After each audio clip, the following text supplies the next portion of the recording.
And we're now live. Hello, everyone, and welcome to Talking About Survivor. I am Christiana Ellis. And I am Mike Mateen. Tonight, we're here to talk about episode 1 of Survivor Season 32, Kaoh Rong. I was saying Kaoh Rong, but I think on the show they said Kaoh Rong. Did you catch that? Am I mistaken? And I was only listening because of the joke that I made in the preview of where I said, how wrong, instead of how wrong. And you were, I'm sure we've... Only time will tell, or like we'll know next week or whatever. And we know. Yes, well, I think that there's probably room for using that joke a few more times between now and the end of the season. So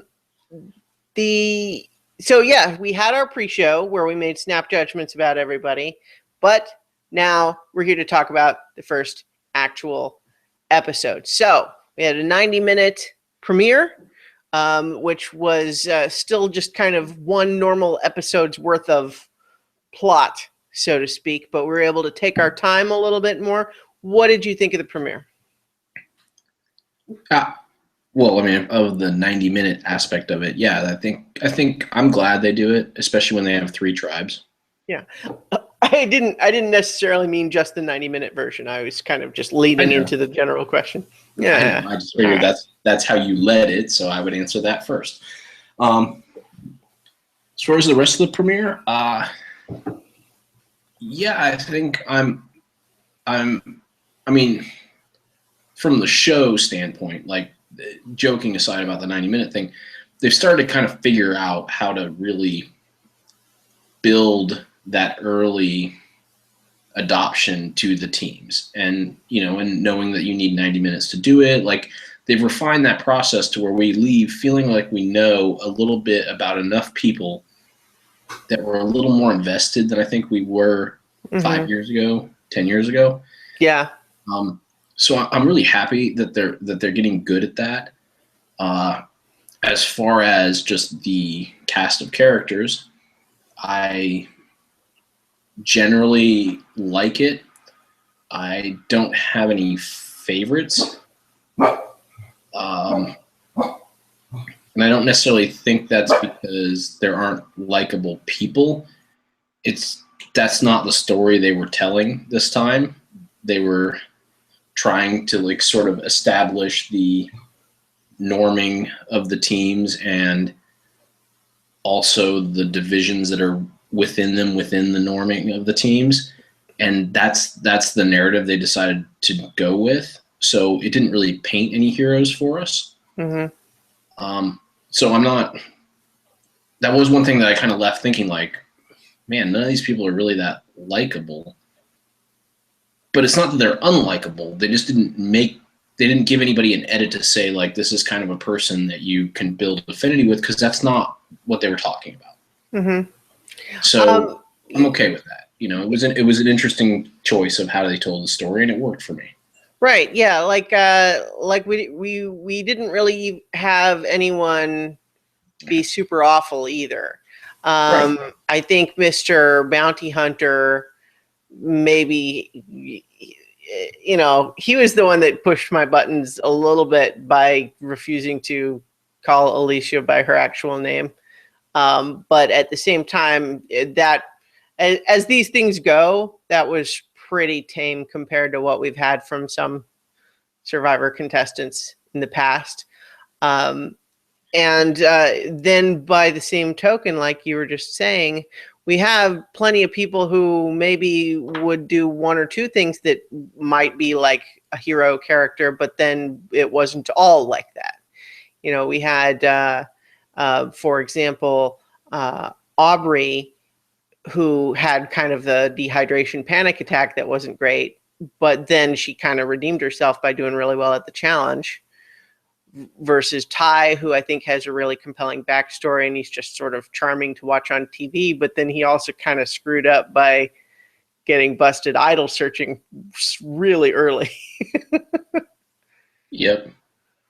Yeah, and then there's Scott Pollard, who seems like a generally likable guy, but then gets frustrated quickly with the whole, like, he just sort of he just didn't seem to handle himself in the Alicia versus Darnell situation very well. So you couldn't really say, like, yeah, that's the guy that I'm rooting for, because when it kind of came to it, and he was just like, well, I mean, granted, Alicia didn't help her. She didn't read the situation well. He is correct.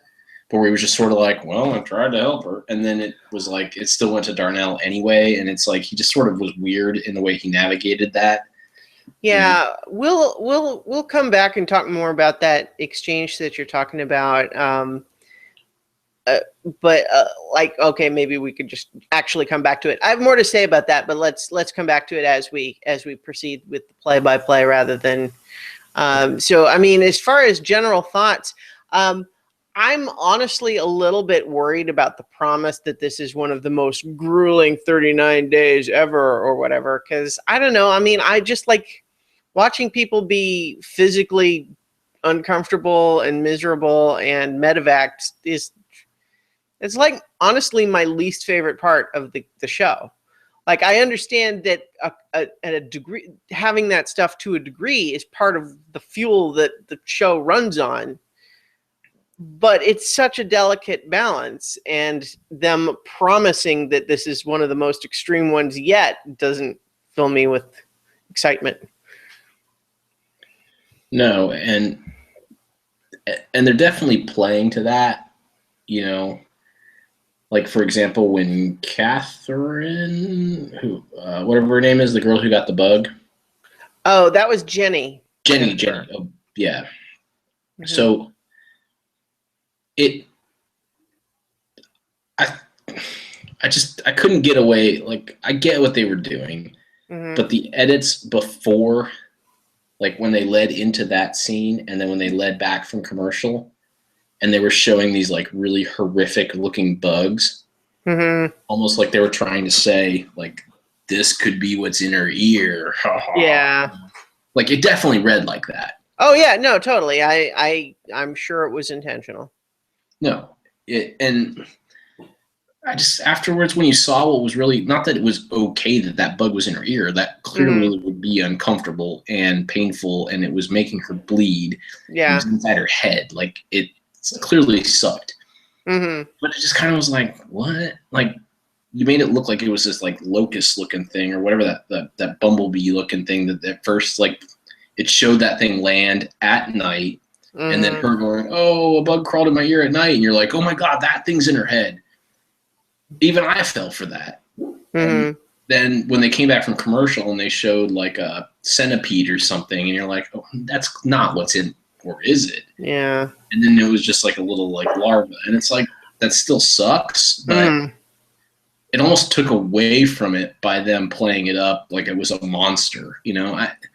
And so you're right. If there's a lot of that, I'm not super excited about that. Yeah. What I will say that the horror movie enthusiast in me, when I saw the actual thing, there's a part of my brain that just spun off in a tangent of like, oh no, whatever it was laid eggs, and that's just the first one, and it's going to be a whole swarm of those things, which is an awful image that I regretted having come up with. But now I've spread it all to you like a contagion. Well, I'll have to admit, I wasn't going to talk about this, but I had a similar thing this morning with that, because my my new little puppy, I think he has some sort of parasite that, I mean, he's being treated. He's going to be fine. He's like getting better every day.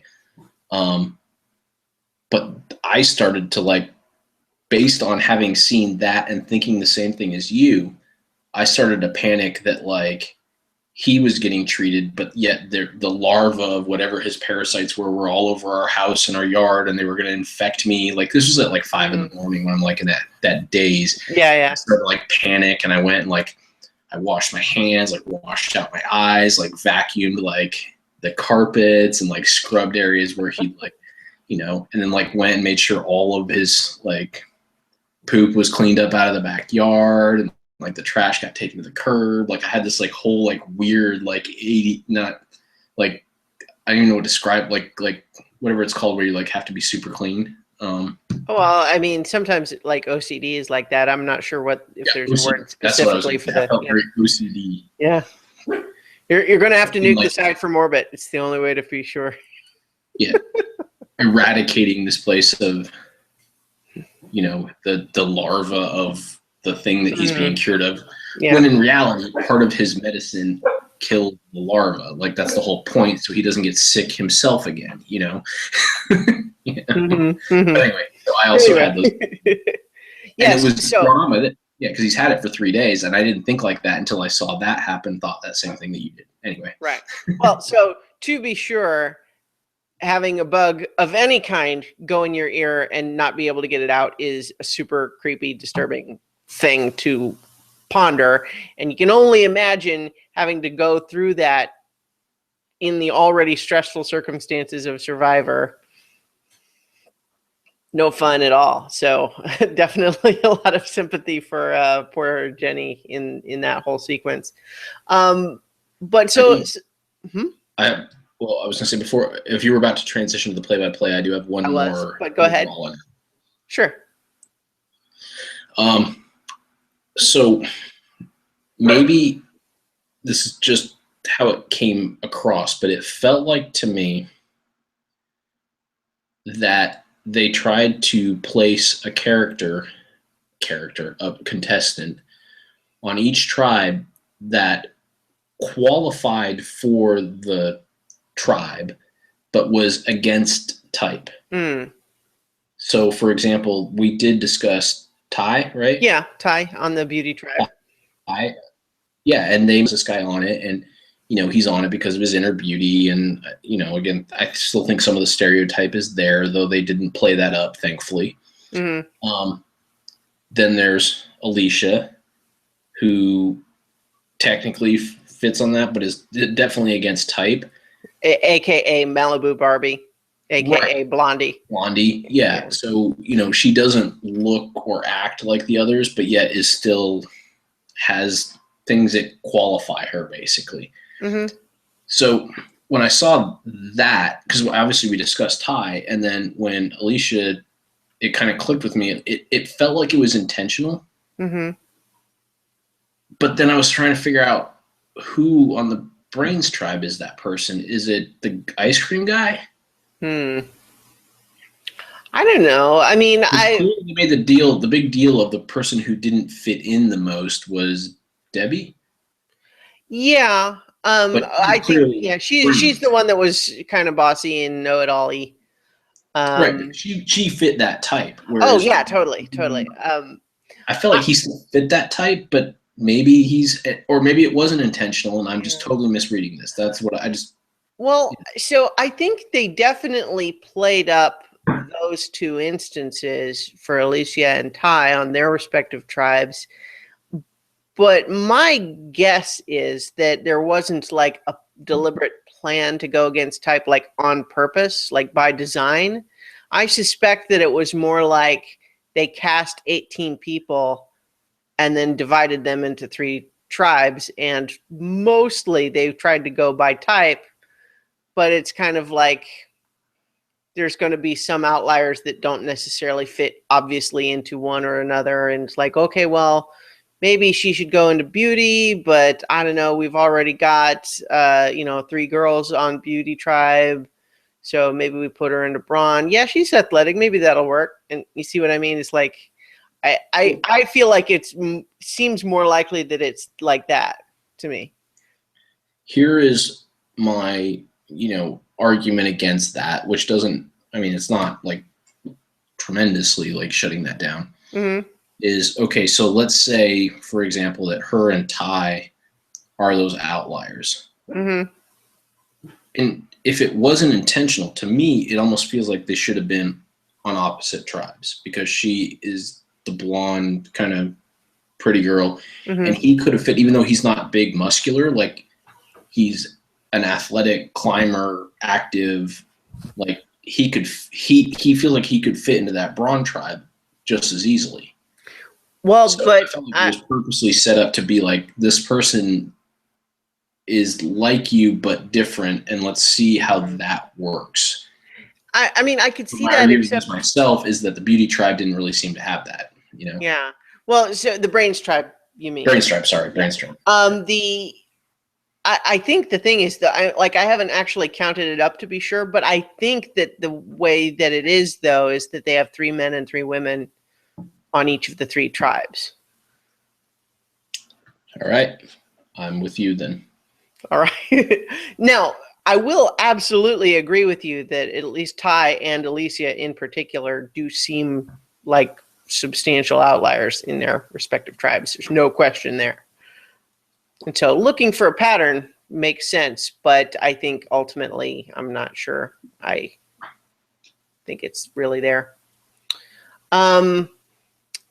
So let's talk about play-by-play then. So we start at the beginning. We got the whole setup about how hazardous it's going to be. We got a couple of people talking about, introducing the concept of the 3 different tribes. So we've got Peter, who's an ER doctor, and he worries about trying to appear humble, but, can't stand ignorant people.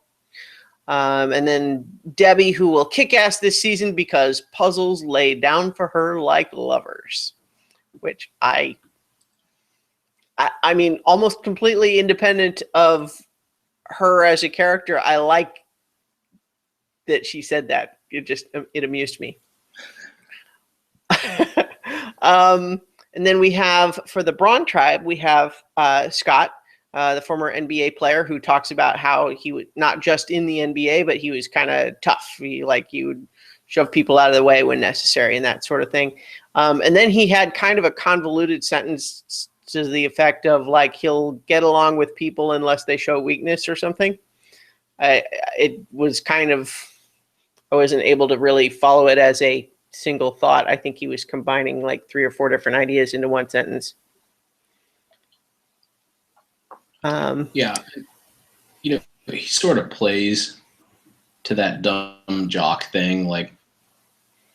He does it a couple times in the episode where, he recognizes that he's not, super, not skilled with words. I don't want to say that, but, he recognizes that he sometimes thinks and says these things that don't make sense. And he sort of plays it up well, I'm the professional athlete. That's why I act like that. He kind of owns it a little bit. I do like also that it comes up later that there is no of this BS debate of, well, I shouldn't tell people I was in the NBA because then they'll think I don't deserve the money.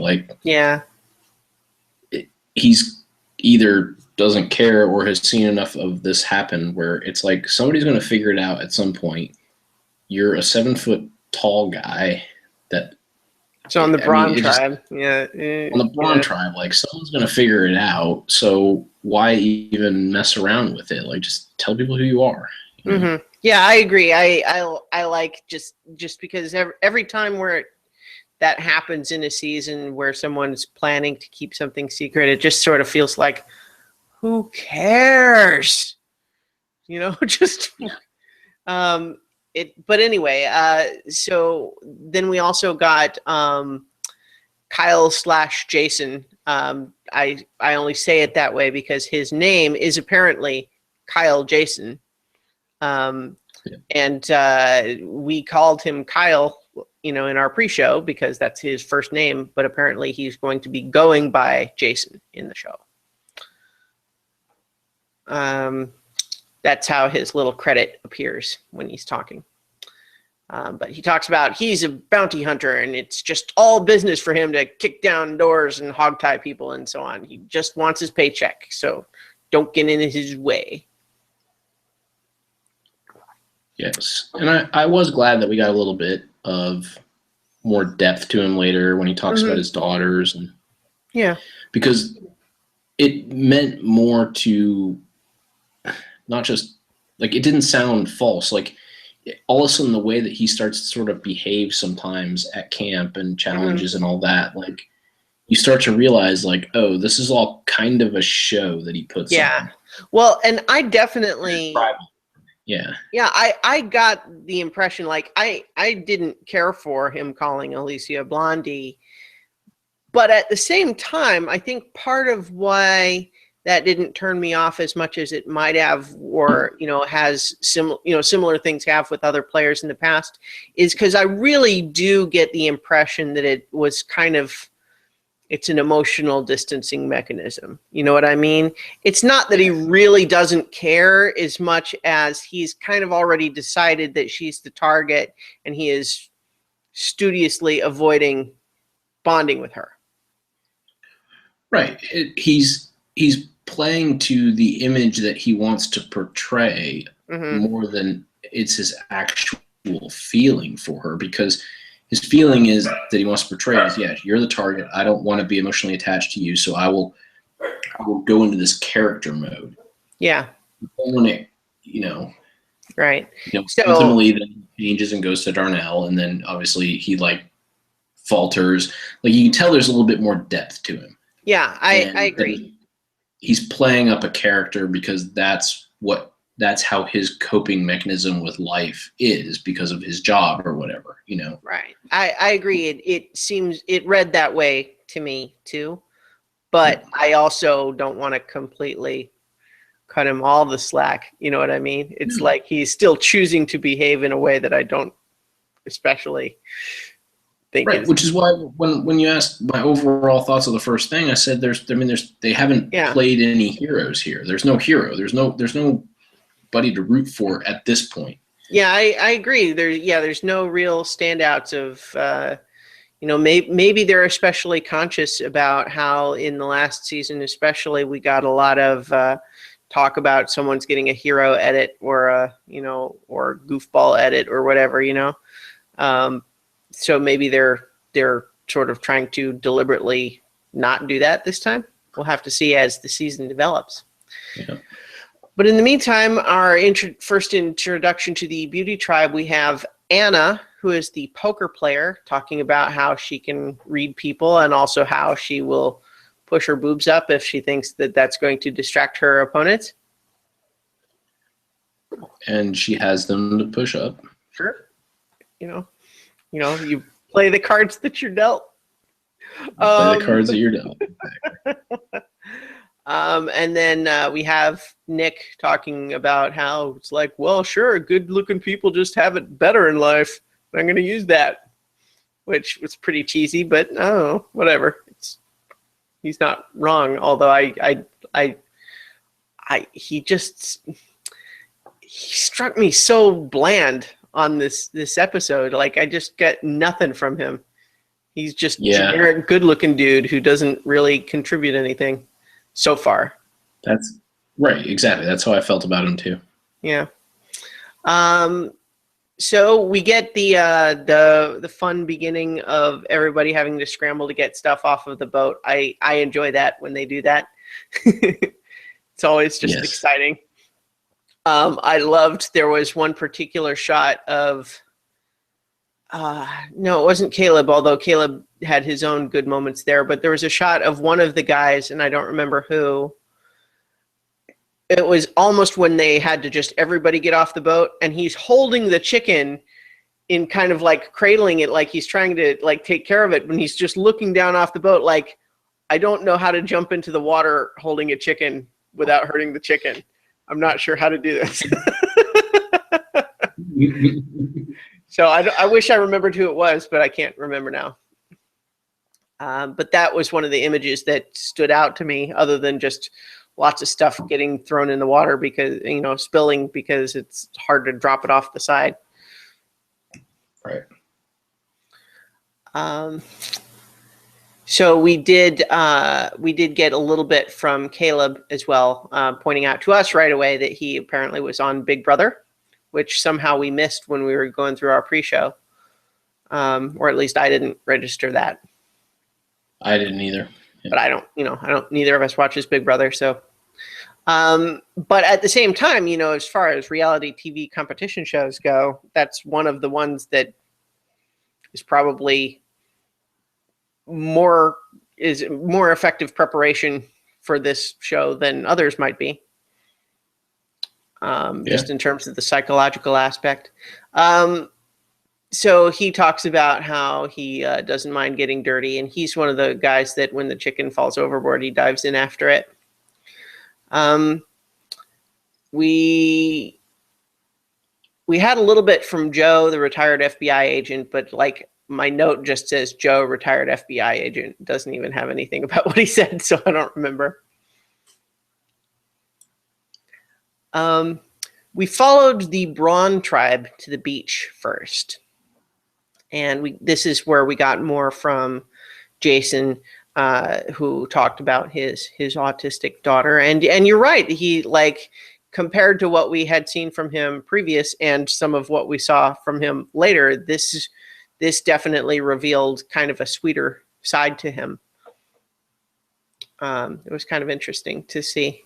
And then, of course, we have Alicia worried that people will see her as Malibu Barbie, which you almost feel like maybe you shouldn't say that because now that will be all anybody else can think about. Like, if they weren't already going to come up with that nickname, how can they not now? Right. Yeah. So, and again, it's like she is right to be concerned that she stands out because she does. And you know, in our pre-show, she was one of the people that we talked about as far as like she's pretty young and seems to be like she has a lot of sort of exciting experiences for someone as young as she is, but she also seems to be kind of a little impressed with herself in terms of how many experiences she has.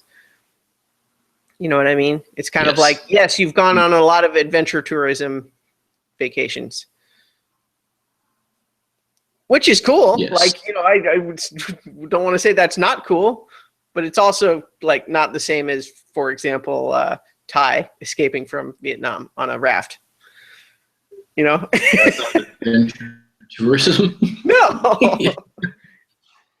Just think, there were 11 of them all on that raft on the, you know, 5th day with no food or whatever, and saying, just think, someday rich white people are gonna pay to do this. You probably can.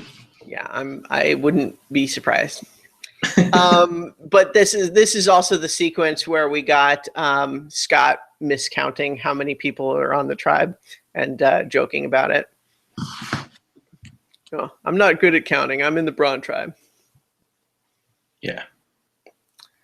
So then we jump over to the Brains tribe, and the first thing that the producers think we need to hear about is Debbie pointing out that Peter looks like Obama. Which, I mean, now that she points it out, like, I guess, but certainly didn't occur to me. He acknowledges that he gets it a lot. So, you know, and it's like it's like, okay, yeah, there's some similarity, but yeah, well, and I got it, like, but to me, like, it felt like when I first saw him, I was like, oh yeah, he does kind of have a, before she even said it, he kind of resembles Obama, but doesn't feel like the kind of thing I would say. Like, it just was like, or certainly not to keep teasing about when he is already kind of acting uncomfortable about it. Yeah, like, hey, you're sort of a gray-haired black dude, skinny black dude. You look like the president. Like, it feels like a little much, you know? Yeah, especially because she kind of kept going on and on about it. It's like, oh yeah, I'll, you know, hum hail to the chief when you come by.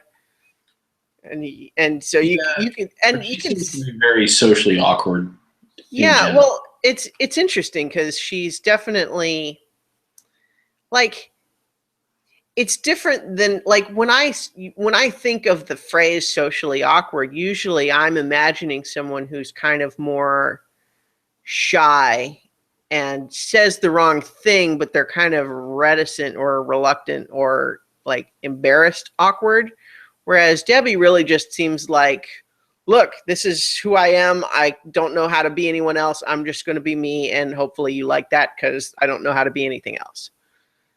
It's interesting because that's exactly how I picture socially awkward, is somebody who just doesn't have the filter that allows them to relate to other people. Like, it's not like the rest of us don't have thoughts like that. It's just like she just runs her mouth to like whatever thought pops into her head, she just says without checking it. And that's what socially awkward is to me, because there's no reading of the social situation. Not that she's uncomfortable in the social situation, is she's unable to read the social situation.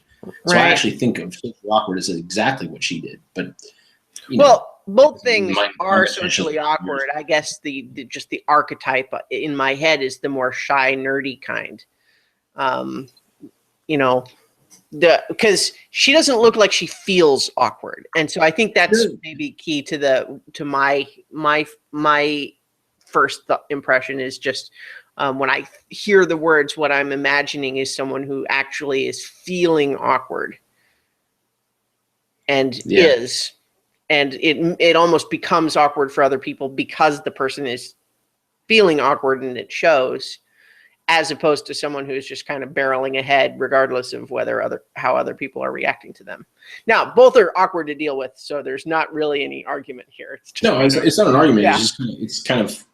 It's just interesting to me that we both have different images in our head when we hear that same thing. Like, your perspective is that the person is awkward, which generates the awkwardness in the others.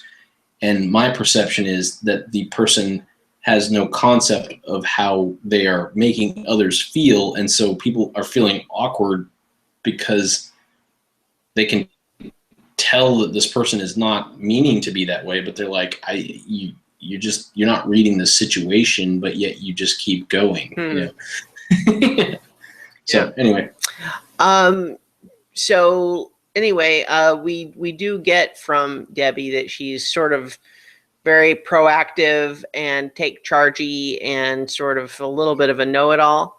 And at least early on, it's not clear how other people are reacting to that. We definitely see it in her, but like, it's not necessarily inherently bad qualities unless she doesn't know how to turn it off, which is what we gradually learn, is that she's kind of doesn't tailor it to the situation very well. And especially that the whole like insistence that she knows how to make fire, but the only like successful fire making we saw was from the other tribe.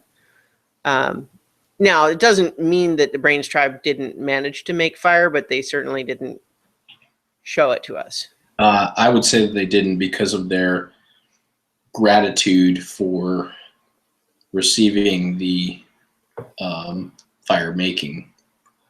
Well, I mean, even if they had managed to make a fire, having that kit with the tarp and the starters and the lighter fluid and the flint and all that stuff, I mean, it's still going to be a big deal.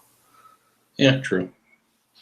But yeah, at the same time, they certainly didn't make fire in that sequence, which otherwise they probably would have showed it to us.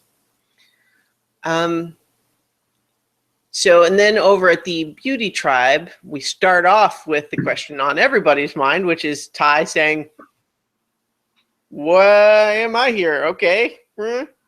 And it's much more charming when he says it than when Caleb says it. Yes. We also see, though, that he puts himself out there. He's climbing that tree with a machete. He may be one of the older guys there, but he is not, taking it easy. No, he is very rambunctious. I liked Ty a lot, actually, and I think he's one of my early favorites, not like to win, but to watch. And it's kind of a shame that he sort of blundered with the idol searching so early, and I hope that doesn't result in him being taken out early, because I like watching him so far. And I kind of dig his recovery, even though, because there really isn't a recovery. And his whole, oh, yeah, I'm looking for idols. I'm going to look a little more, yeah. I'll let you guys know what I find. Right, yeah. But at the same time, to the confessional, recognizing, that was not what I would have planned. So he is aware enough to recognize that it was not great that he got caught doing it. But I agree completely that I liked not acting guilty about it, because I think that if he acted guilty and ashamed, that would just be all the more weakness for them to jump on. Right. Or if he denied that that's what he was doing and tried to be like, oh no, I just love trees so much. I was planting these trees. Like, they would have been. I was more ripping suspicious. them out of the ground and replanting them. Well, it kind of reminded me of. It's one of the Tom Clancy books, like, and there's with the movie with Harrison Ford. I think it was Clear and Present Danger, where they find out, that the president knew like this guy who was involved with the drug lords or something, and he's like. And one advisor says, you need to deny it outright. And Harrison Ford's character says, no, that's not what you need to do. You need to say, yeah, we were friends. We were best friends. Because then there's no story. And that's kind of what this felt like, is like, yeah, you could talk about it for a little bit, but where does it go after that? Like, right. Oh, yeah, he was looking for an idol and didn't tell us until he did. We caught him and he admitted it right away and didn't seem ashamed about it. Yeah. So, like, there's nowhere to go from there. Like, once you're in that scenario, like, obviously he could have made better choices to not get in that scenario. Yeah, like, that was the best choice, and I kind of respected that. Right. Yeah. I think he's kind of impulsive, because what happened here is that instead of trying to come up with some plausible excuse why he might be away from camp a little bit, he saw something that looked like it stood out in the landscape to him. And he was just so excited by it that he had to just look right away. And so instead of like coming up with a justification and then going back later, he just sort of disappeared. And that led everybody to go, hey, where's Ty? There are only 6 of us here on the beach. We notice when someone is missing. Yes. Especially when he's the most standout of all of us. And not just by his age. But like, yeah, just he is. You notice when he's nearby because he has got an energy to him. Right. Well, I hate to keep comparing this, but you know how it is when you have a new puppy. But it's like you notice when the puppy's not around. Yeah. Because when he's around, he's chewing on stuff and jumping around and doing all this, and then all of a sudden you're like, yeah, wait a minute. You get very familiar with that feeling of, wait a minute, I haven't heard the puppy in a while. Like, where are they? What is he getting into? Yeah, and that is kind of something. He's sort of bright-eyed like a puppy, and he's got all this energy. Yeah, and so when that's not happening and camp's sort of calm, you're like, yeah, what's he getting into out there? I like that. I like that comparison a lot. Yeah. So that's a little bit ahead. But so we also I wanted to talk about the bit where we've got the girls on the beauty tribe weaving palm fronds and watching the guys chopping bamboo, and how they actually kind of point out, it's like, boy, we really just divided up the men and the women here, didn't we? Yes. They're gonna sit there and weave palm fronds and gossip while the guys do the heavy lifting. Sure, that's how it works, right? Yeah. So anyway, I thought that was amusing, especially since they're gossiping about the guys, saying what do you think their jobs are, and then the guys are just like, so what do you think of the girls? Well, I don't know. I like the one that's closest to us. Michelle? Yeah, that's her. In the yellow. Yeah. It was just some classic stuff there. So let's see. This is also where we got the exchange with Ty and Caleb. That I was also just really kind of this was part of what where I'm just getting this charm from Ty and from Caleb, honestly, just in this whole bit of like, well, they're deliberately trying to cut a notch in the tree so that they can fit the bamboo against it. And Ty is sort of feeling like look, I know we're cutting this notch, but let's try to not make it any deeper or worse than it has to be, because let's respect the tree. And Caleb is kind of just like, okay, well, you know what? I'm just going to myrtleize this tree. But at the same time, so they're obviously coming from very different perspectives, and yet both of them able to see the humor in the situation and not take themselves too seriously. Yeah, and I liked that. Like, yeah, I get into this problem all the time because I'm so like I love all the living things, and I tell you, you cut off that branch, it's like an arm, it won't grow back right, and it's like, and the kid was like, look, I'm a veteran. I'm just trying to get it done. I'm hacking on this tree with a machete, and I'm going to keep doing that until I've got the notch the way I want it. And yes. How the tree feels about it is so far down the list of my concerns. Right. But neither is like super disrespectful of the other. Like they kind of made it work, even though Caleb could easily have been annoyed that Ty was up in his business about cutting the notch, and Ty could have easily been annoyed that he didn't respect his wishes to be nice to the tree. And they both were kind of like, well, yeah, this is kind of how it has to be. And I continued to help him like place the branch. Like, it's not like he like stormed off. Yeah. Well, and there was lots of, Ty did lots of cutting branches off of trees and stuff. Cause he was very pragmatic about it, of just saying, look, I like trees. I don't like doing any harm to them that we don't have to, but we're also in a situation where we have to build a shelter, and this is what we have available. It has to be done. And so it's not, you might want to avoid doing damage to plants that's not necessary, but this is necessary. And he's just very pragmatic about it. And so I liked that. I liked his recognition that it's like, look, I can express my opinion, but I also don't want to get too pushy about it, because that's going to turn people off really fast. And then also, Caleb was it was sort of like, all right, I'm going to acknowledge your feelings and respect them, but also proceed to do what I need to do. It's like, yep, that's interesting. I'm going to keep hacking at this root right now. Then over at we jump over to the Braun tribe. Got lots of people working hard. People are already pretty sunburned over there. Which, given that we have, had confirmation from a couple of sources that they do get sunscreen, I just feel like,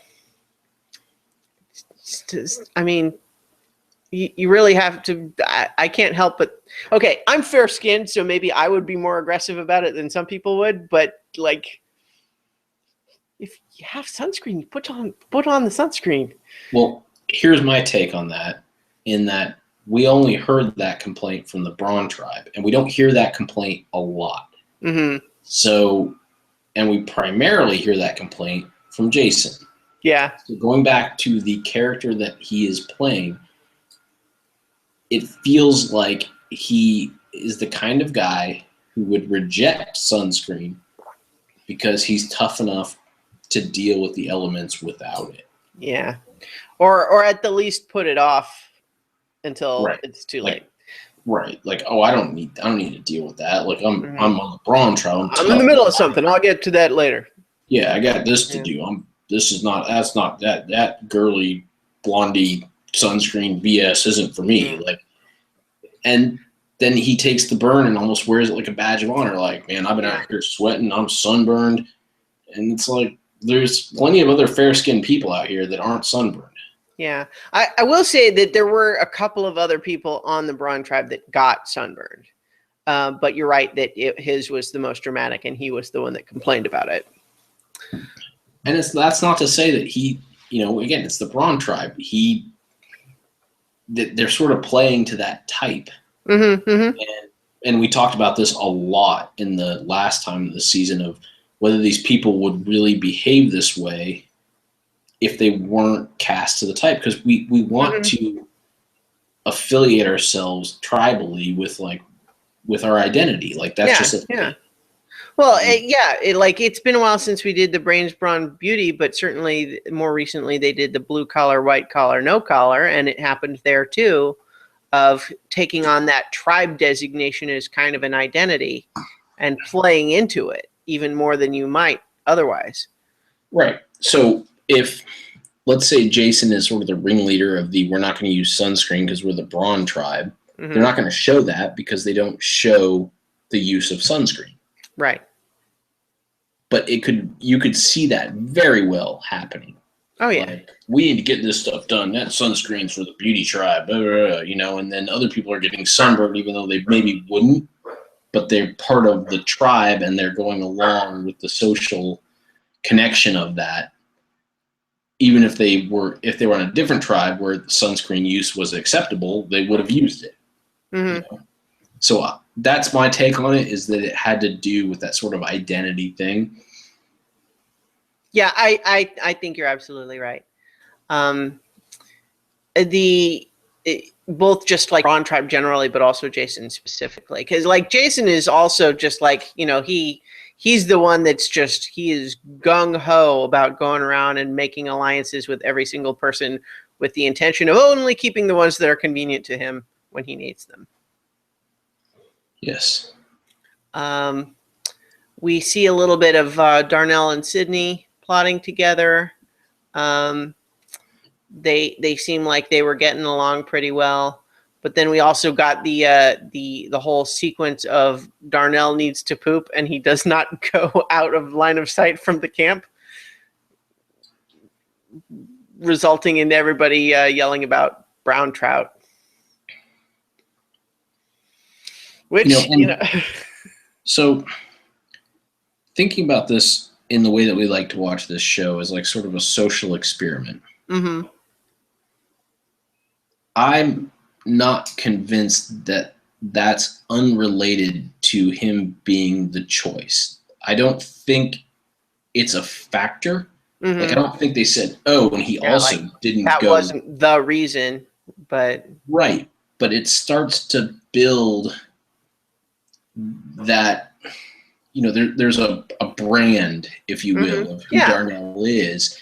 And he's a guy who just doesn't quite get it. And then when he goes and massively fails, it's like, yep, we kind of had this feeling that he didn't quite get it. Yeah. He didn't quite do things correctly. And here, this was the proof. And none of that is conscious, but there was already that predisposed, like, he's just not clicking right. Yeah. And clearly he didn't. And we can get into it with how the votes came out and how I think it seemed a little weird, but I think it is actually a little bit more clear cut than it did appear. But yeah, well, I think in hindsight we can piece together what must have been the rationale between the two votes. Okay, good. I think we'll probably be on the same page then. But it looked a little more disjointed than I think it really was. I think it was a lot more unanimous. Yeah. Even though, Right. But either way.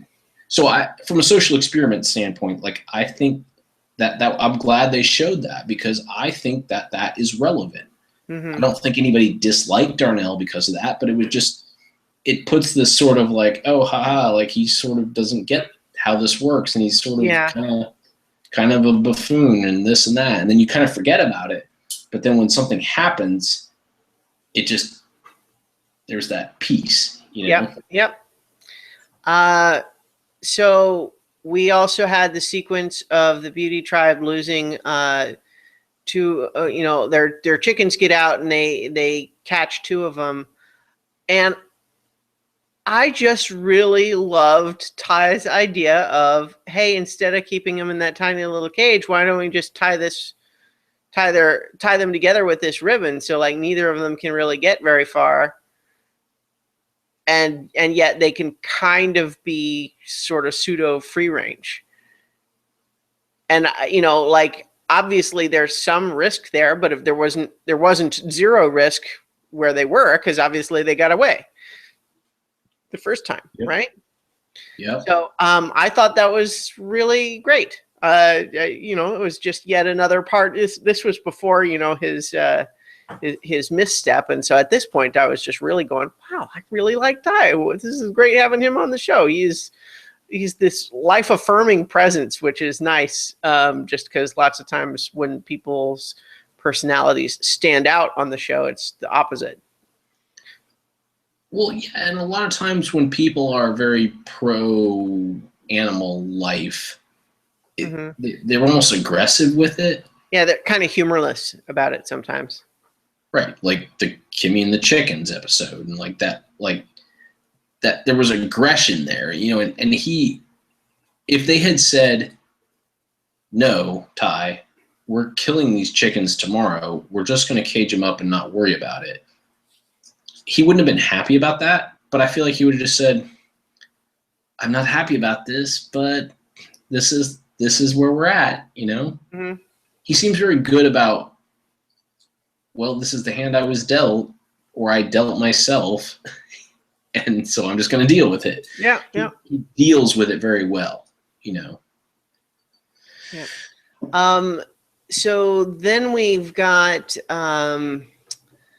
some of the girls on the Beauty Tribe talking about. So we have Julia and Anna, and they talk about bringing in Michelle, but she wasn't part of that specific conversation. And they were talking about maybe pulling in Tai, and then, oh, well, Caleb was on Big Brother and he was really loyal there, so maybe we can use that. And I'm thinking, it's like, okay, so you're building this alliance of 5 out of your total 6 people. It's just kind of and Nick is the one that's left out of that. Well, except he's not entirely left out, because one of them thinks, like, I forget which one, says he's just really nice to look at. Yeah, I don't remember who said that, but you're right. Yeah, so it's almost like they built a case for every one of them, although Nick's was the weakest. So, and then we saw them get fire. It was Caleb and Tai kind of together that finally got the flames, although the impression I got in that was it seemed like Caleb was the primary, and Tai was assisting. So I'm not sure if it was, mutual knowledge and effort, or, if it was, what I mean? It's like, was Tai helping under Caleb's direction, or were they both contributing equally? I don't know. Doesn't really matter necessarily. It doesn't matter, because what I liked about it was that this was now the second time that we saw Tai and Caleb work together to accomplish something, which is important, being that, they're very much, they're maybe the two most different. I am excited about those two, not least because of the 2 sequences we got in this episode, but then in the preview next time.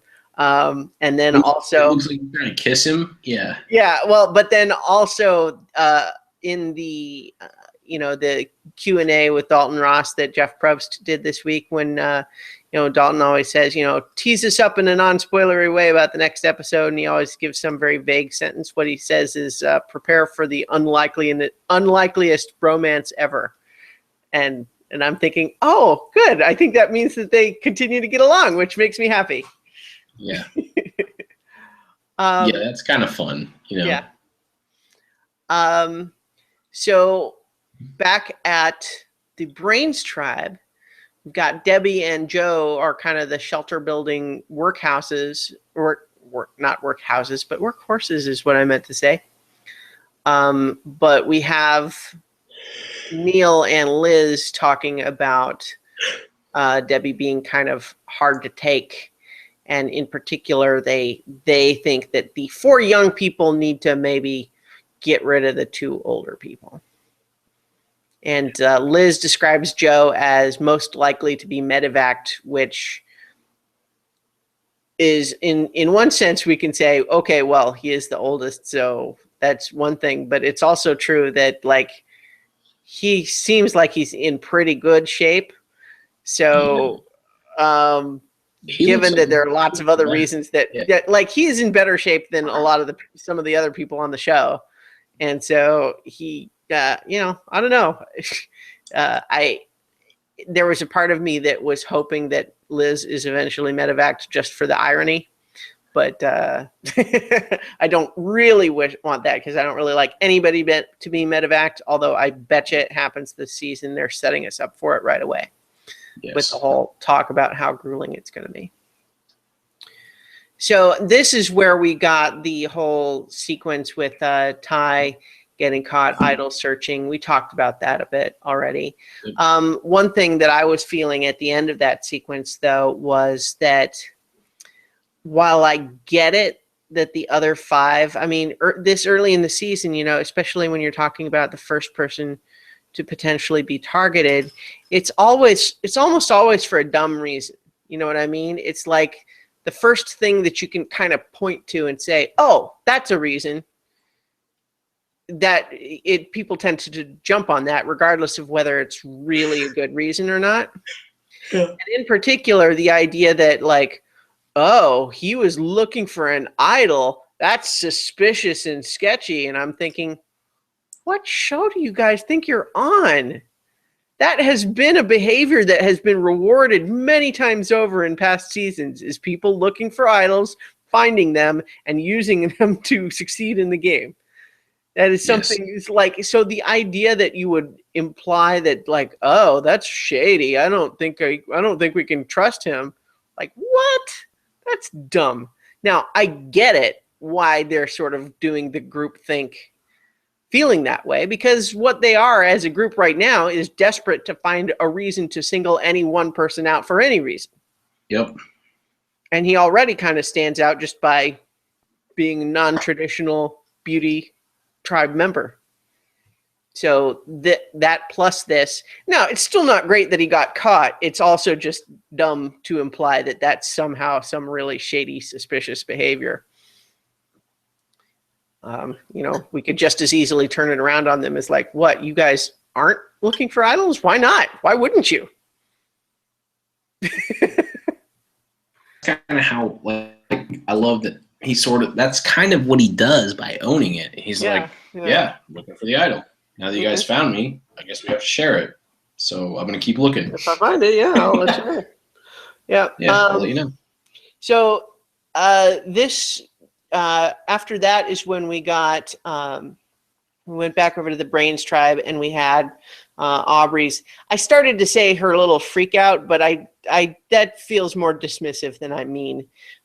Because the thing is that, look, like, so Liz suspected, okay, I don't think it's really dehydration. I think she's having an anxiety attack. There's probably some element to it there. You know, because the idea that if you're feeling dehydrated and it's making you feel weird, and then you could kind of start freaking out about feeling weird, like, how serious is this? Oh, I only just got here. Is this going to take me out of the game already? What's going on? You know, so it's like you could see how it could easily be a combination.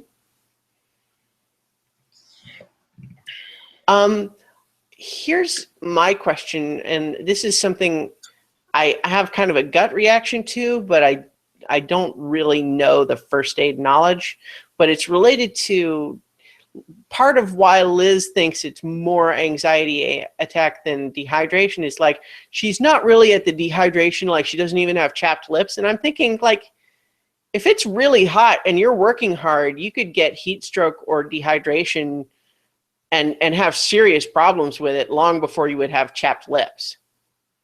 Or am I wrong? Yeah. No, you're not wrong, and she's not wrong. It's depends on your interpretation of it. Like, the kind of like severe dehydration, like you're going to die of lack of water, she is correct. Mm-hmm. There are other symptoms that she did not exhibit. Mm-hmm. But as far as what you're saying is feeling sick and not all there mentally because you don't have enough water in your system is also correct. Well, but people die from heat stroke, don't they? And that can come on really fast. But heat stroke's different. Like, heat stroke, that isn't really what she was experiencing. Like, heat stroke is like there's things with your heart and like all this, like he's stroke, you know, but if you have been sweating out more water than you should be, and you're not consuming enough water, and you get into that sort of, it's a mild dehydration state because it's not a deadly one. Mm-hmm. Yes, the things that are happening to her, like loss of mental capacity, like those kind of things, that all happens. But yes, if you're but she wasn't in a state that she was physically at risk of dying. Right. Like what she was feeling is the body telling her to stop doing what she's doing and fix it.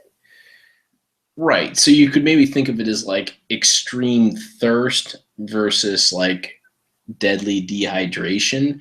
Mm-hmm. And then it becomes almost semantics on which, like, really, what do you want to assign to it? Like, no, she wasn't going to die. Like, she definitely was not in that state. Like, you're right. She didn't have chapped lips. She didn't have all the other things like that happen when you're like gonna die in the desert because all of the water has been sapped out of your body. Like, no, she is not at that state. You're correct. Mm-hmm. But is she physically incapacitated because she has a lack of water in her system? Potentially, probably. You know? So I'm not saying that she was right to let of it, but well, I think you're using two different definitions. Okay. I just really quick looked up the definition of heat stroke because I had, I guess, been under the mistaken impression that it was essentially kind of just like acute dehydration, like happening, like sort of like aggressively quickly as opposed to just over time not getting enough. But what it says is heat stroke is a condition caused by your body overheating, usually as a result of prolonged exposure to or physical exertion in high temperatures. The most serious form of heat injury, heat stroke, can occur if your body temperature rises to 104. It can, damage your brain, heart, kidneys, and muscles. So it's not really dehydration at all. So I was mistaken. It's like more just fever. Yeah, it's just that your body kind of it loses its ability to regulate your temperature. Like your sweating is what's supposed to do it, but when it's hot enough, your sweat is not pulling enough heat away, and your body is kind of shutting down, like when you have a high fever. So that it is different. So that I was mistaken in that sense. I have a note here saying knowledge for the win. Yeah. I have a note here just saying ice cream guy is Neil because earlier in my notes I missed his name, so I knew he was the ice cream guy. So I have a couple of notes earlier that I've self-edited when I was talking about them, just filling in his name because I didn't remember. So my note here just says ice cream guy is Neil. And so now we got the sequence with Braun Tribe, and Jennifer has a bug in her ear. And so we talked a little bit about that, but so do you have first aid knowledge for getting a bug in your ear? No, I don't. The main reason I know about like heat stroke and dehydration is just from playing sports in Colorado where both are valid concerns, because there are times in the summer where you could mistakenly get heat stroke because it does get a lot sunnier there than people expect. And with altitude and stuff like that, like you can get that mild dehydration. So that's where my knowledge comes from. It's not because I'm so trained in first aid. It's that I've learned through activities, through hiking and skiing and all that kind of stuff, that there are moderate differences between the two. So no, as far as bugs in the ear, I don't know how to get that out. Like, I actually looked it up. Like, and I can't imagine, like, I feel like they probably had, like, correct me if you don't think this, that they had medical evaluate her, but because it wasn't a big deal, they just didn't show it because it didn't play to the narrative yet correctly. Well, so you can't be bleeding out the ear and not have the medical team come look at you. Right. Like, so I am 100% sure that what they did is they came out to look, and they said, basically, what you have to do is wait for it to come out. That's what you can do. There are things that we would do to treat it if you were at home, but it is not life-threatening, and it is not fair to the other players to give you treatment of other kinds. It's very icky and uncomfortable, I'm sure, but you just have to wait for it to come out. I'm sure that they came out and looked at her and that's what they told her. That's going to be the answer. Yeah, I mean, I feel the same way. There is no way, with the way they played that up, that they didn't know. Like, there is just no way. Because they made it sound like so pain. I mean, not that it wasn't actually painful and gross, but there's just not. It'd be like, I mean, I can't think of a good comparison, but it'd be like if there was like an infection on your arm and you're like, I'm not sure, like this hurts, like it's really gross looking. Yeah. One thing, so it hurts, and just running around like, I don't know if I can do anything because it hurts, and the medical team being like, yeah, till you request us, like that infection can just go on. Like, no, they come look. They had to have come look. Yeah. And so I looked up what the actual first aid recommendations are, because she is, believe it or not the first person in the whole world to have a bug go in their ear. It happens a lot in certain places, apparently. But anyway, one of the things that they recommended so a couple of things that she could have done that maybe would have helped is to actually first, her instinct was to lie with the ear that it was in with that one up, but she actually ideally should have had that one down just to kind of have gravity working against the bug going further in. That's funny, because that would have been my recommendation if with no first aid knowledge. Yeah. And then one of the others that actually occurred to me watching the episode is, what about going in the water and kind of having water, try to swirl water around in your ear a little bit.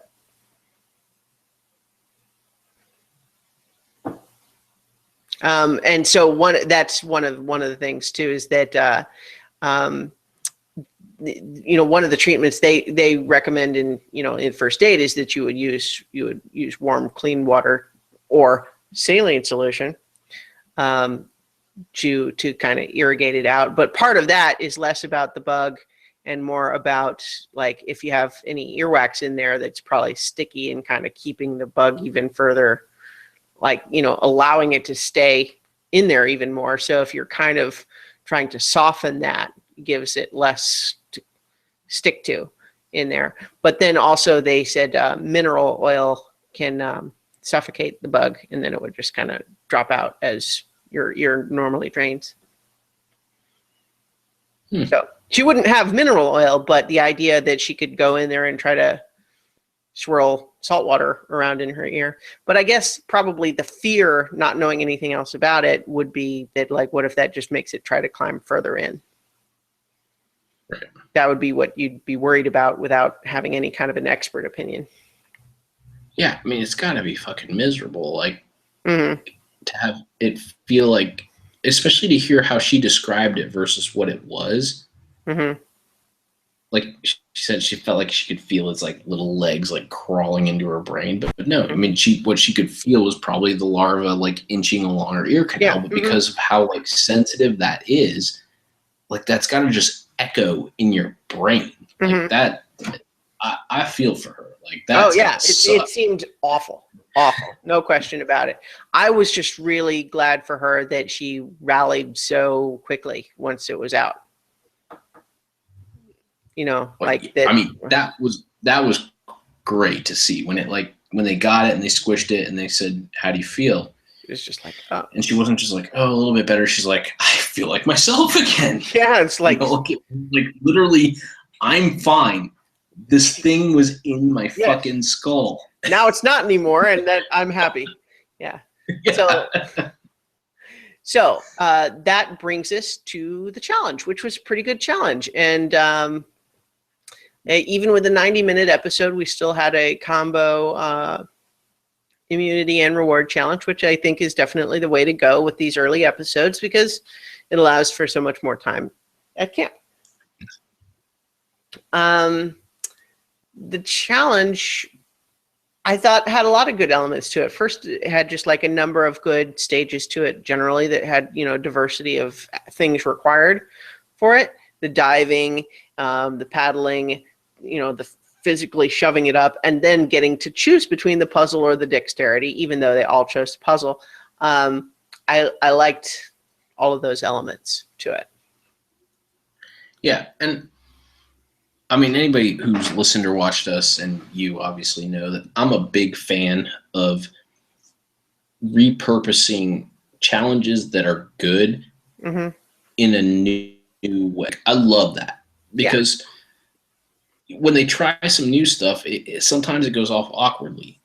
So take stuff works, like progressively diving deeper to get something, paddling a boat, moving something heavy up a ramp, and the choice between two different types of things, one being a puzzle, one being dexterity, things that they had vetted. Like they had vetted every part of this challenge. They just combined a bunch of things they know worked into one challenge. So I was super happy with how they delivered on this. And I will say, that Jeff kind of tipped his hand a little bit at the end when they say, okay, so they articulate at the beginning, the average time for the dexterity and the puzzle are the same. And then at the end, when everybody's choosing puzzle, he goes, no one's going for the, the home run. And it's like, yeah. No, what he said was nobody's going for the Hail Mary. The Hail Mary, right. But what he's basically saying is that the average time for both of you at the beginning is, or maybe he does say it and we don't hear it, the average time is the same, but the time for the dexterity is quicker. But you have to be good at it. Right, yeah. And well, I think that's the inherent fun gamble about that decision is that the puzzle, like even if you're good at a puzzle, you're still going to have to work through it. Whereas with the dexterity thing, maybe it's difficult, but if you're good at it, you just bang right through it. And so it can kind of, it's like, well, what do you think you're better at? And honestly, at the point where we have the third tribe getting into that final thing, I thought it was honestly kind of silly for them to choose puzzle at that point, just because I feel like if you're just trying to min-max your chances, don't you want to try to say, well, they're doing the puzzle and they've got a head start on us. Do we think that we are enough better at puzzles than they are that we're going to be able to catch up? Why not take a chance with whatever this other thing is? But maybe they decided in advance that they were going to do puzzle. And so like when they were doing their planning strategy before even starting, they decided puzzle, and so they just didn't want to change their strategy in the middle. Right. Well, or what part of, what happened the last time we did this choice is, I don't know, they didn't call it exactly the same thing. I don't remember what season it was, but I remember somewhere in there was what happens is the average time is the same. But what we realized watching it play out when people actually did choose different things is that the max time on the non-puzzle and the so the median is much different, or the range is much different. Like it takes, if you can't get the dexterity, it takes way longer than the puzzle. Yeah. If you do, it takes way quicker. So while the average is the same, the range on the puzzle solving is a much smaller range. So to your point, yes, if you come in at the end, you absolutely should take the dexterity because you can't be that much better at puzzle solving. They've essentially proved it trying to get two things that are averagely the same. But they never, at least we don't see them lay that out. Mm-hmm. You know, Jeff says they're both the same average time. And then, but that's what I'm saying. He tips the hand when he says, oh, well, no one goes for the Hail Mary. Like, clearly the one can be solved much faster. Mm-hmm. But they don't lay that out at the beginning. They don't say, or maybe they do to the contestants. Yeah. We don't see that. And they say, okay, look, the average time's the same, but this one can be much. So you're right. If you come in at the end and you actually know that, you have to say, like, well, look, we have to be that much better at puzzles, you know. But with dexterity, we have to be on the top 50% of it, but we have to be able to, you know. So yeah, I agree with what I'm walking myself into is I agree with you that the later team should have chosen the dexterity. Yeah, I suspect simply because it was different. Yeah. Yeah. So I suspect the reason that they didn't is because they decided prior to starting the challenge, they decided which one they wanted to do, and then didn't decide to change it in the moment. Maybe just because they had planned it out with who was going to do what, or, you know, it's like maybe someone said, oh, I want to do the puzzle or something like that. And so in the moment, they didn't have the presence of mind to consider the strategy element. Well, yeah, and I guess what I was saying is that I think the last time this happened, because of that range, the team that chose not the puzzle looked like they fell, like they were way behind because they never got close, even though like how you get close in a puzzle and how you get close in the dexterity challenge are very different. Mm-hmm. And so if these people were familiar with past seasons of Survivor, they might say, you know, last time there was this choice, the team that chose not to do the puzzle, like they, even though it said they were way behind.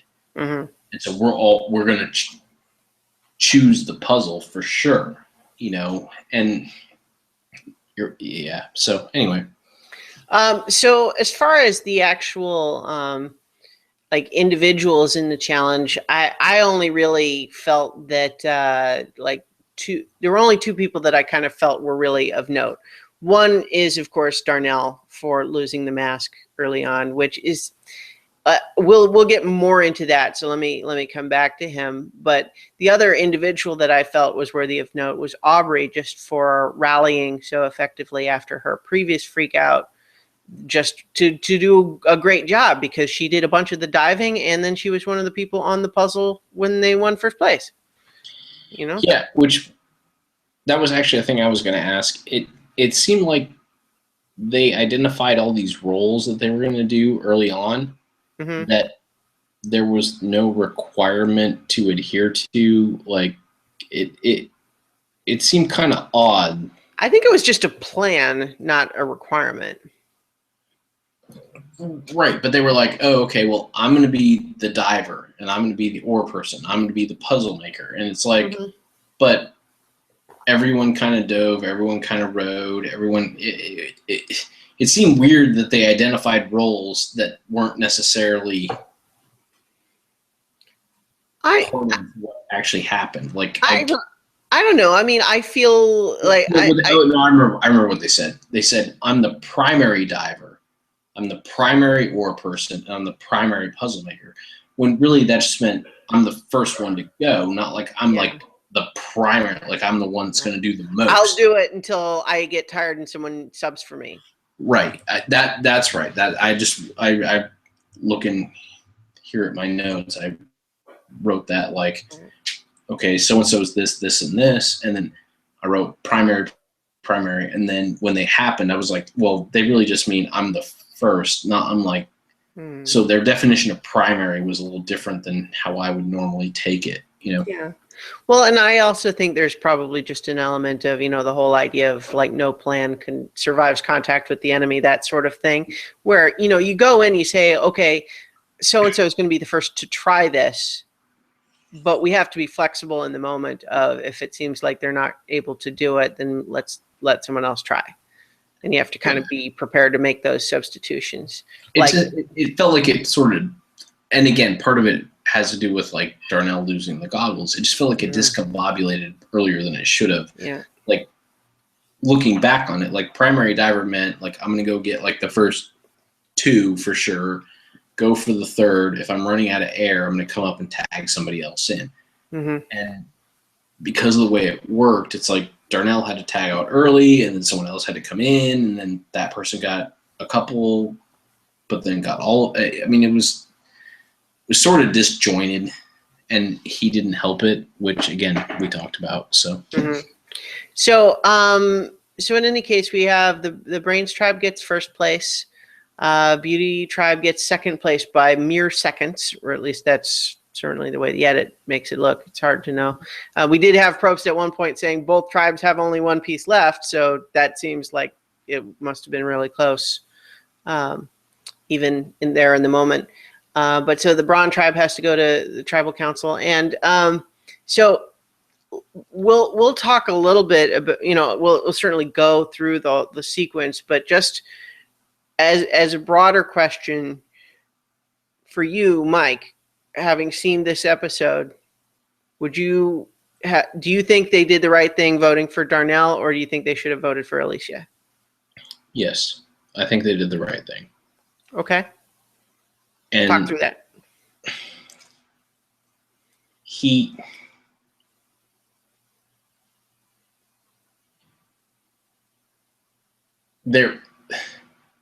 had Alicia made more overt things that bothered them, but they were correctable. Like if Alicia realizes how close she was to getting voted off, and then say Scott goes to her and is like, yeah, like for example, I tried to tee up to you, like stop being so nervous and just not manipulate and not like lie about stuff. That's why you were on the block. Whereas Darnell's seemed just more a lack of fitting. Like he just didn't fit in with them. Like he just wasn't getting Survivor.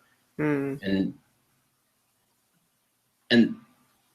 that to me is the right decision. Like, and yeah, he played that emotional card at the end, and I don't think he did it in like, oh, this is my last ditch effort to save myself. I think it was genuine, and I don't take that away from him. And I totally understand their reticence about like not wanting to get rid of him. But I felt like the body of what they had built up, it was more than just losing the goggles. Losing the goggles because of, I have to imagine there was more than just what we saw about like not understanding like where to go to the bathroom. Like it felt like he just wasn't clicking into how this is all going to work. And this was the culmination of all of that, to say, I was a lifeguard back at home. I can dive. And they say, okay, we trust you. And then he messes it up for the whole team. It wasn't about like that one challenge. It was about, you claimed you were a lifeguard back home. You not claimed, you told us this. You've talked about how you've been through a lot in your life, but yet your delivery isn't matching. It's not connecting. You're not right for this situation. That's how I felt. And I felt even like hearing him leave, like he just didn't feel right for the situation. Alicia made some mistakes for sure, but she feels like she belongs in the scenario and has an opportunity to defend herself. So it's hard to explain because it's a lot of like. Well, yeah, this decision forces us as viewers to have to read between the lines, because it kind of, my sort of gut was telling me the reverse, that they should have gone with Alicia, but with the caveat that, like with Darnell, the problem is if it's just based on what we see in the episode, I would say it was not a good enough reason to vote him out. But What I will say is that when we read between the lines, some of the things that he did and said do sort of feel like they might have been part of a pattern of behavior that's more than what we saw on the show.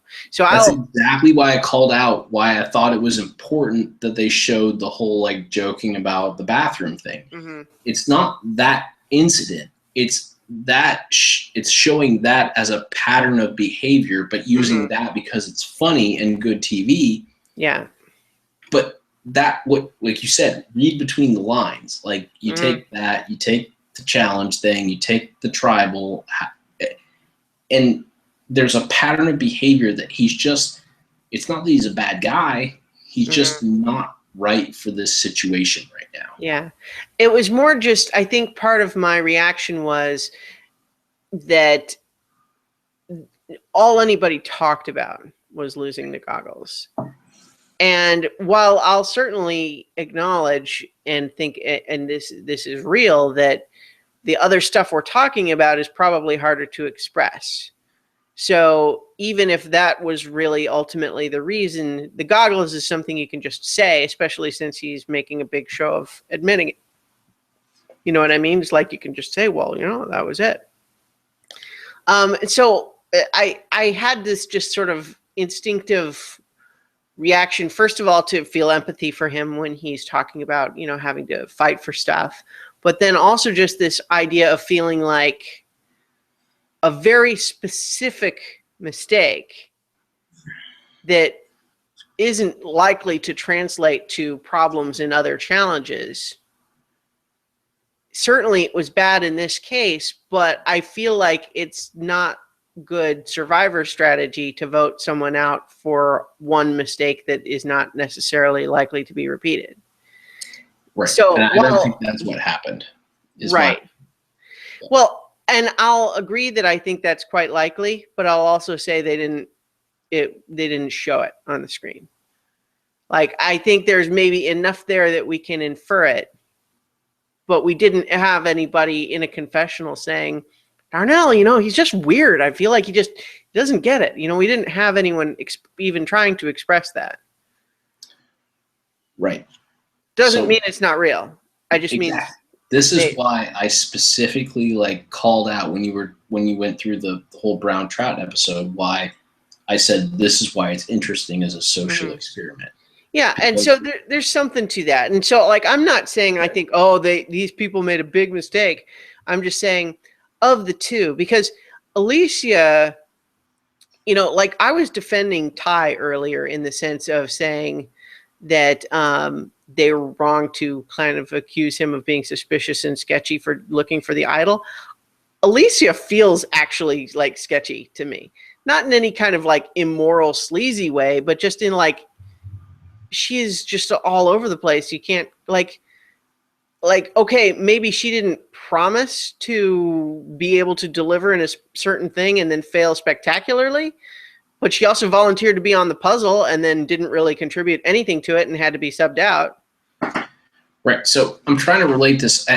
Maybe I can't, I'm not going to connect it exactly, but why this meant so much to me. Cause like what this felt like to me was like let's use a work example. So let's say there's someone at your work who doesn't just for whatever reason can't use the right tone in their emails, like, and they always come across a little more like disjointed from the way that everybody else communicates on email. Okay, and then they get put in charge of a big project and they make a promise and it doesn't come through, and then they send this like defensive, like why my project didn't work out. People aren't going to give them the benefit of the doubt because of the 6 months, year, 2 years of dealing with their emails that they didn't like. Even though no one will ever say, it's not like you sit in a confessional and say, hey, tell me about how you feel about Joe's emails. And they'd be like, yeah, you know, that really rubs me the wrong way. No, it's just sort of like a slow burn. And that's what I felt like what happened with Darnell is there was sort of this slow burn that nobody was ever going to say in a confessional because they couldn't articulate it. Right. And then this thing happened, And they were like, yeah, that guy doesn't belong here. Like something's not right. I get elements of that, and I don't necessarily, I'm not saying you're wrong or that I even really disagree, as much as I would, if that's really what was going on, I wanted there to be more evidence of that, as opposed to us having to infer it. Now, it's probably true. I'm not disputing that. I'm just saying that I felt like the show didn't convey it very well. Like there was that incident that you mentioned, and it is a good example, but that doesn't really show a pattern, which is what it would have. Like if it was those two things, losing the goggles and that incident, I would still say that's not enough. Now, Well, if it's a pattern, here's the reason why, like, I used the example that I did, mm-hmm. and why I agree with you, but also feel the way that I do. Mm-hmm. So using that work example, so there was a person that I've worked with that I had a bad feeling about. There was like a couple of incidents where you could say, okay, that doesn't really fit with what we're doing, and then there were like a big one where you're like, you shouldn't have done that. Mm-hmm. And then someone knew that I felt that way and said, I'm feeling that way too. I'm going to forward you these emails that I'm getting, and you'll see how bad they are. And they forward them to me, and I read the emails to them, and I'm like, I don't get it. Like, that doesn't sound that bad. Mm-hmm. When in reality, like it's to their context, it sounded bad, but to me it didn't. Like it's something that is just a little off. Yeah. It was like if I had forwarded the emails that made me a little uncomfortable back to them, they might have said, I don't get it. This isn't the same thing I'm feeling. Yeah. Because it's all in context. Like it's sort of this storm that's building, and the goggles in this case were the catalyst or the lightning. Right. I just think, like in your example, you're again inferring and assuming the place of this long history of awkward emails. But in the show, we don't see a long history of awkward. Yeah. So like, and I'm not even saying you're wrong. What I'm saying is only based on what we see in the show, I didn't feel like they had sufficient reason. What that means to me is not that they didn't have sufficient reason, but that what their real reasons were not conveyed in the show. And that's what I wish had been communicated better. Right. Okay. So I'm 100% agreeing with you. I guess what I'm elaborately trying to describe is maybe they were unable to communicate them. Yeah. Maybe. Well, and again, the fact that it might be difficult to communicate doesn't make me any happier than it didn't get communicated. And I think on top of that was just me feeling like I don't want to be dismissive of Alicia, you know, like she's young and there's a lot of that element to it, but I just sort of felt like whenever I saw people interacting with her, what it made me think of is when like someone has a pet gerbil that's just acting really like flaky and like you want to like hold it like you would hold a gerbil, but you feel like is this thing going to bite me or is it going to just try to run up my arm? What is it going to do? What is going? I don't understand what this thing is trying to do or what it thinks it's accomplishing. And okay, let me just put this down. And that's kind of just the feeling I get when people were talking to her is that she's kind of skittish in a way that really would have made me feel uncomfortable to be proceeding in the game with her in a game like this. It's hilarious to me, at least, that when you were describing it, you did this sort of thing with your eyes to like show the skittishness of like a gerbil. Yeah. It really drove home the point. That's exactly what she was doing with her eyes. Like she was like a skittish gerbil. Mm-hmm. Towards the end of the tribal council, especially, she just had this really wide eyes, like she was just going to stand up and run out of the room at any moment. Yes.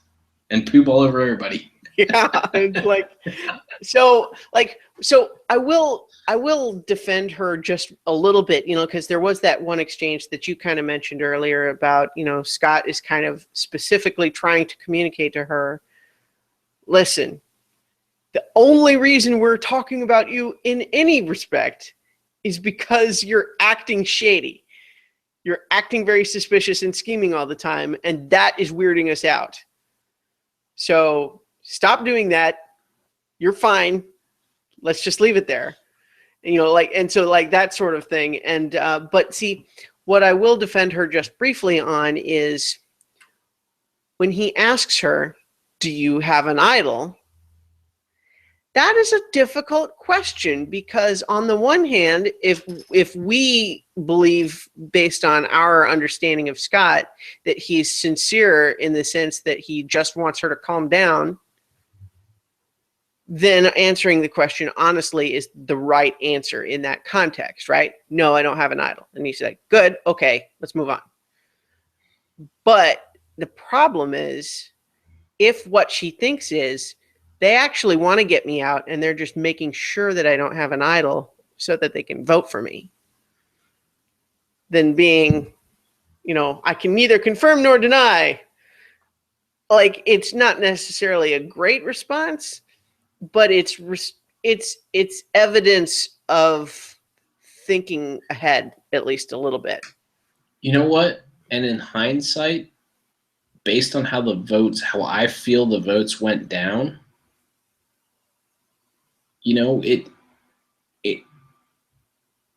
it's probably the right thing to do, because my belief, watching the show, because they played it up like people were changing their votes because of Darnell's appeal and all that kind of stuff. Hindsight, don't think that happened. Right. I think the whole time was to split the votes in case there's an idol, and then yes, I agree 100%. I think that's exactly what happened. Like, it wasn't obvious at the time because they edited it well in terms of what people were saying and all of that sort of stuff. Yeah, they did a great job. Yeah. So, but certainly when we look back on what happened, I think it's pretty clear that that's what was going on. Right. So knowing that that's how voting is going to go down is, so you're Alicia and you feel like there's some nervousness about an idol and there's a possible vote split, and you're in there, you don't want to confirm that you don't have an idol. Right. And so we can understand it, especially since that scene is played to us from Scott's perspective of him just wanting her to calm down. But we know that they have talked about her, they have given her name as a possible person. Yes. And they are talking about her as being the decoy, which is, again, something that you never want to hear in Survivor, is that, oh, yeah, we're not really voting for you. We're just pretending we're going to vote for you. You don't want to even be the decoy, even if you trust them. And and especially, think about it. Remove yourself from the context of a viewer. How do you think the person that's getting voted out is getting talked to that we just don't see? Right. Exactly. And so in that sense, I can defend her wishy-washy answer to that question, even though we know that it wasn't what Scott was looking for. Right. But it comes back to more my point with the same thing with Darnell is you need to get the body of work leading up to that cleaned up a little bit. Yeah. It wasn't the goggles and it wasn't that statement. Those are what they pointed on, and that's what they used because they had that portion of the episode to talk to us about. But clearly Darnell did something to make people feel uncomfortable with him prior to the goggles, and clearly Alicia was wishy-washy and scheming before she said that to Scott. Yeah. I also want to... I don't want to feel this way about her, so I'm going to give her this chance. But he gave her the chance with an unfair question. But if she hadn't have made him feel that way up until that point, he wouldn't have had to ask a question to give her that chance. Right. Yeah. What I will say is that if there is one reason to be glad that Alicia is still on the show, the fact that she called herself a mental giant, unironically, it just popped out of her mouth. I was just like, did that really just happen? That was amazing. Right now, if you Google search just Survivor, nothing else. Survivor, Kaoh Rong, I'm a mental giant, #1 hit. Yeah, that was that's how that statement resonated that much with people. Well, and what was so great about it is that it's easy to understand what she meant. I think in that context, she was trying to say, "Well, look, I'm not the biggest or the strongest, but I'm going to fight like I am. I'm a mental giant." But just, especially when she just follows right on the heels with that, "Okay, I'm not the greatest at puzzles," and it's just like, okay, yeah, all right. Oh, honey, you just keep doing your thing. We'll play the game around you. But yeah, at the same time, so I feel like when we talk about it's certainly true that there may well be a whole pattern of stuff with Darnell that we just didn't see, that would be additional reasons for them to maybe find him a little bit uncomfortable to be around, or just to feel like, I don't think I can play with him, or maybe he doesn't seem like he's engaged with the game aspect of it, or who knows what it was. But at the same time, I just feel like with Alicia, she just seems like you're not going to ever be able to count on her for anything in terms of the strategic game. Probably not the social game either. Like she's not like hard to get along with exactly, but she's just kind of hard to pin down, which is not good in a game like this, or at least it doesn't inspire your alliance mates. Or maybe they feel like they have pinned her down. Like they're like, she's going to be skittish and sketchy. That's her deal. And what they've said is, better the devil you know. You know, we don't know why we don't like Darnell. Yeah. I suspect that, keeping her was not a vote for her. It was just that, like, okay, well, we're going to vote out one of these two, so Darnell first. Right. Yeah. And that's why, like, I use the old expression, like, the better the devil you know. Like, they feel like they get what her deal is. Like, she's skittish. She's kind of so, all right, we know what we're dealing with there. But with the Darnell thing, and it's part of why it makes it odd for us, is at least in my scenario here, is that they're not quite sure why he doesn't fit in, but he doesn't. And they're trying to use the goggle thing as like the reasoning, and that's why we never heard about it leading up to it. No, so at the same time, I don't think you're wrong. I'm also just like, if you're seeing the smile, it's just because I'm amused at how much work you're doing on behalf of the other people who decided to vote out Darnell, just in terms of trying to justify their decision for them. I feel like you're making an argument against why Alicia doesn't belong. So I'm trying to say why, because you did ask me, like, okay, that they made the right decision, and I do. So. I'm not even arguing. I think you are correct in that is why they made their decision. I think that you are right. But I'm also just saying that we had to kind of put together a lot of pieces that weren't even really in the episode in order to come to that conclusion. And so, and I guess I keep trying to feel like I'm defending why they may not have been in the episode, but I probably have done it multiple times. So, and so it's fine. There's no argument here. I'm amused because you're working really hard for it.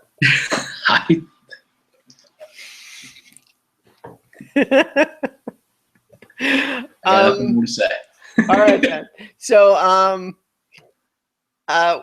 one last little bit of fun from Alicia is that she tried to start to write her vote without taking the cap of the pen off. Yes.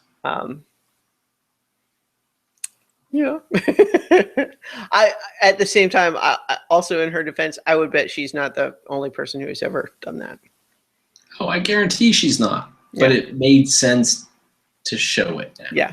Yeah. You know? They're building a narrative for her. Yes. So in any case, Darnell's voted out.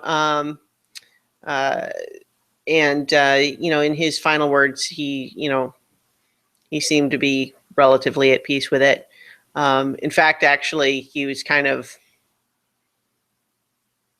I don't want to say it's suspiciously a good sport, but it's almost maybe, even more evidence to support your theory, just in the sense that his reaction did just feel a little bit off.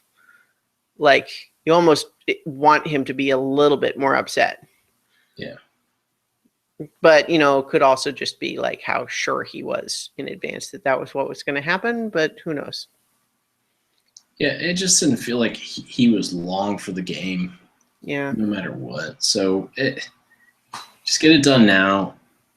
Maybe Alicia isn't either, but, she played a little bit at least. She was doing stuff maybe unnecessarily at times, but she was at least aware and working. So, and he wasn't. So for the remainder of the show, I'm also happier that this is what happened. So I want to find. I need to get a screen cap of Alicia's wide eyes at the tribal council.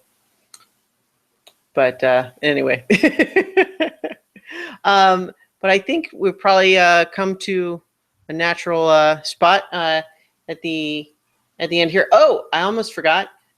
We have a feedback piece from our pre-show, and it is from our good buddy Mike K from SoCal. Let me pull this comment up. And as always, he's fact checking us like a pro. So he says, "Great to hear both of you again. Thanks." Some comments. The thanks, incidentally, is in the comment. Oh, it is not me saying thanks. So some comments. Russell Hantz, of course, played 3 times, not twice. He got second place in season 19, third place in season 20, which was back-to-back. And then he came back in Redemption Island, season 22, where he was voted out much earlier. He was 17th in that one. And he says, Matt Hasselbeck never played Survivor. His wife, Elizabeth Filarski, played in season 2, the Australian Outback. Former NFL quarterback Gary Hogeboom played Survivor in season 11, Guatemala. And then also former NFL defensive tackle Brad Culpepper played with his wife Monica in season 27. Yes. And then Greg. I will tell you right there. That's exactly how I conflated those in my mind when I was making that statement. Was remembering that Matt Hasselbeck's wife and Brad Culpepper and his wife played, and making that connection, and then saying Matt Hasselbeck played. So totally get it. That I love that fact checking, because it reminded me in my own head like how that all like came together, since we obviously don't really prepare much for this show. Yeah. So he also says that Greg Buis, who we couldn't remember who he was from season 1, Borneo. And then Andrea Belke played in season 22, Redemption Island, and placed 4th, and returned in season 26, Caramon Fans versus Favorites, where she played 7th. Joe Del Campo in this season is the same age at 72 as Rudy in season 1, though Rudy is a few months older. And Rudy returned in season 8 All-Stars when he was 75. So Joe is not the oldest, but close. Tom Westman was only 41 when he won season 10, Palau. And then FYI, oldest winner was Bob Crowley, who was 57 when he won season 17, Gabon. Just got to fucking learn. Yeah. And I don't know if all of that is just stored in his head, like in that TV show Chuck, where you could just call upon it. There's probably a better reference than that now, like a more recent one. But anyway, or whether he just knows where to research these things. Yeah, well, my feeling is it's somewhere in between. Yeah. And Mike K, correct me, but it feels like you've got a ton of knowledge of Survivor, but no question about it. Yeah. What's that? No question about it. No question. Yeah. But you do go back in order to make your points. You go research to defend them. Like you probably knew that Matt Hasselbeck wasn't right. Right, Matt Hasselbeck wasn't on, or that what's the guy this season? Joe Joe Del Campo. Yeah. Mm-hmm. Yeah, Joe Del Campo wasn't the oldest. Like you knew there was an older guy, and you. But to go and actually say this guy was this age, that you definitely researched it. Yeah. But and a lot of those things we asked as questions, like we were saying, hey, he's 72. Is that the oldest ever? I don't know. Someone help us. Someone fact check us. Yeah. And if we were actually trying to do something different than what we're doing, then we would probably prepare better, but we didn't. But we're doing the show that we want to do. And we're glad that anyone likes it at all. We'll attend them. So I think that probably does it then for this time. It was already we're off to a good start this season with an almost 2-hour episode for a 90-minute TV show. I was just notified that my puppy is going to be left unattended if I don't walk out. Oh no! Well, I think we know what to do then. So thank you everybody for listening and/or watching, and we'll be back next week. All right. Mike once again is making nonverbal gesture communication to say good night. Good night. Okay. All right. Okay.